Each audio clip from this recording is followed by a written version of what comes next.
LS, the Lola Show.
Yes, Agunsoye.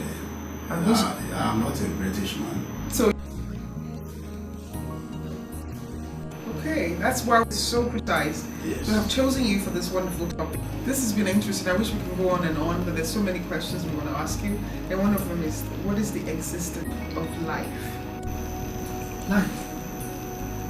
I will tell you in just a sentence that life is not what matters, but the courage you put into it. There is a time for everything under the sun. There is a time when you plant and a time when you reap. There is a time when you laugh and a time for sober reflection. A time to run and a time to die. It goes on and on like that. There was a time when I was a toddler. I know you're... Look, now I'm in my afternoon. And the night is coming. Then the Son of Man will pray no more. That is the reality of life.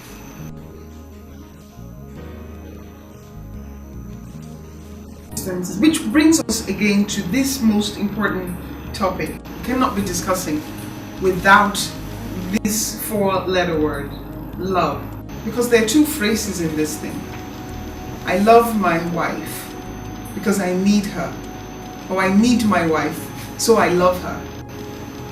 This needy part. We need love. It's very scary that you have to need something. Look, it is because if your happiness depends on somebody else, you're bound to fail in the first place. You see, Do we really need love, or we need love for existence?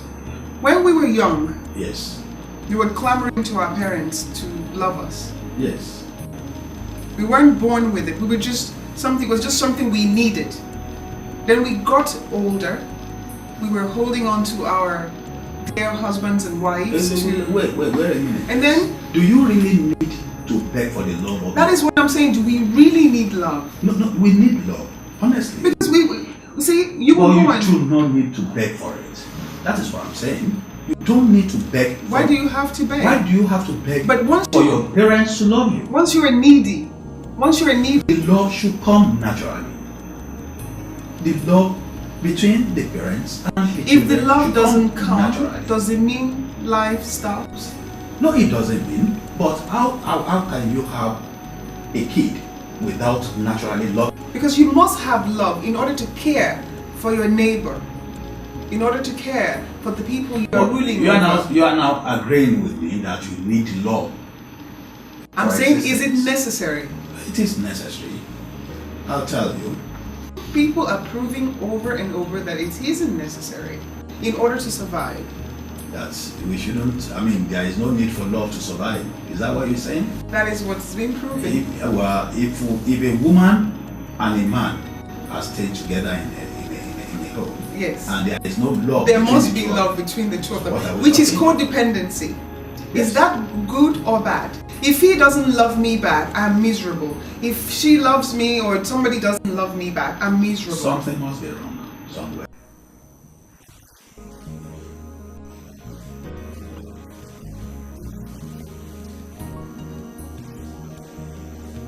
Just for the fun of it. Just for the fun of it. You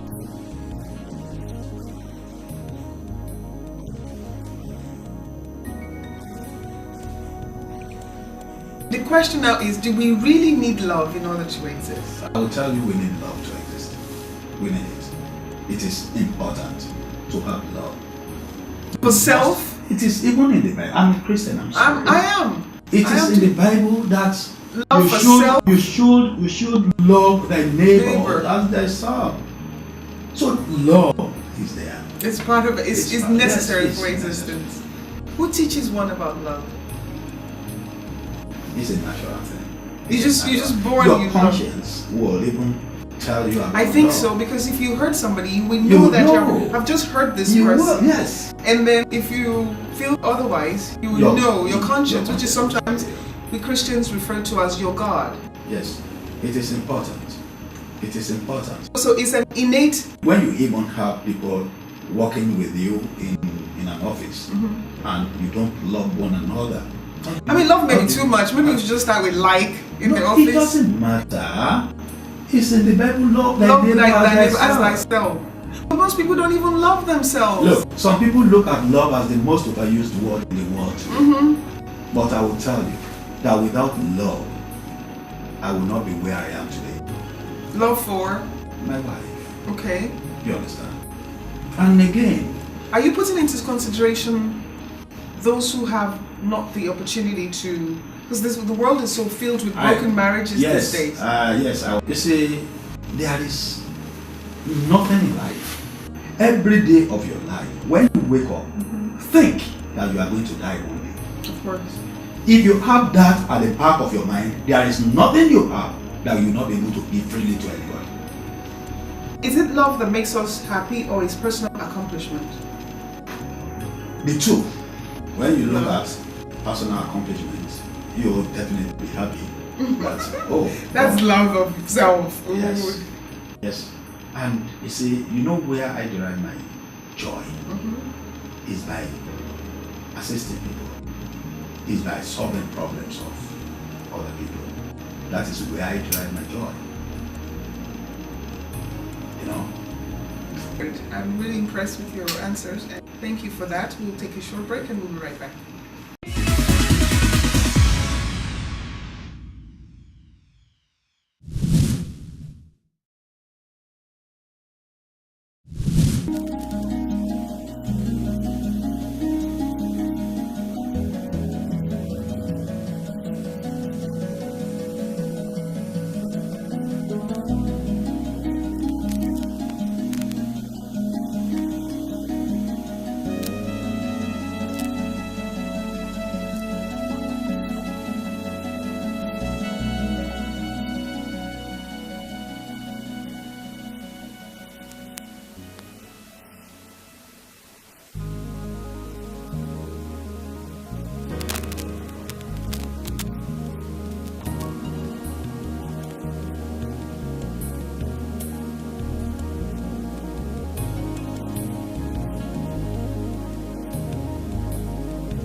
We've been having a very intriguing discussion with our special guest, Honorable Rotimi Agunsoye. And I'm going to give you 3 scenarios on irrational self-interest. There is selfishness that we often define as evil, and that deals with caring for one's own interest rather than the interest of the public. What is the immoral part of these 3 scenarios? 1, an armed robber whose self-interest, a leader who squanders everything, puts it under his umbrella, and then the 3rd person who says, I'm going to give my family everything no matter what cost. Which one is the easy of the evils?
The 3rd one is the man who says he's going to give his family whatever they need at all costs.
When you were the Honorable Commissioner for Chieftaincy Affairs, local government chieftaincy affairs, I mentioned that I saw you with your crew cleaning gutters and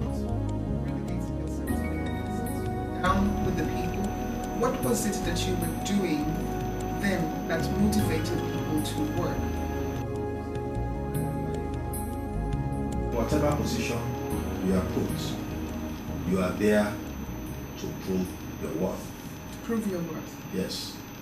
In position of authority, you don't see yourself as the boss. See yourself as the servant of the people. You must lead by example. And in that ministry of local government and chieftaincy affairs, there are a lot of work there to be done. There are lots of work. Because I would think Yes. your job was mostly to recognize who's of royal quality, the royal blood, and install chiefs. Not only that. You see, But it certainly didn't include cleaning gutters. Yeah, let me tell you, man. You see, when you, that is where you supervise all the chairmen of various local governments in the state. I see. That is where you look after all the markets in the state. So you have to work with the marketers, market women and men. That is, where you have to educate people on how to take care of their environment. That is where you have to look the welfare of the urbans and chiefs. You have to take care of them there. So that office is the office where you are assisting the governor of the state. You are not the deputy governor, mind you, but you are assisting the governor. But wherever you are, in any ministry, you are assisting the governor there. You understand? Because the work of the governor is enormous. Endless. Oh, yes. What was it you were doing? But I will tell you what I actually did when I was in office is not to see myself as the honorary commissioner, but to see myself as the servant of the people. I worked with the chairmen of various local governments, the 57 local governments in Lagos, as if I was the chairman of a local government. That was the only way I could get the job done. And I told myself not to see myself as somebody up there. Because the moment you start seeing yourself as, oh, this is me, I've arrived. Then that's it. So I was able to work with the chairman and with the chairman as if I was the chairman. The job of the commissioner and the people of the ministry, the job is not in the office. It's outside the office, where you have to go from one local government to the other to see whether the chairmen are working or not. If you sit in the office, you will not be able to know if they are working. And also, to encourage the chairman, you have to lead by example. The reason why I was in the gutter, cleaning the gutter. Is there a continuation? Is there a continuum? Are there people buying into your vision of the people? Thank God for Lagosians. I love Lagosians. You're Lagosian. They are doing it. We educated them how to do it, and they have cultivated that habit. So it's safe to say that we should expect more of you. By the grace of God.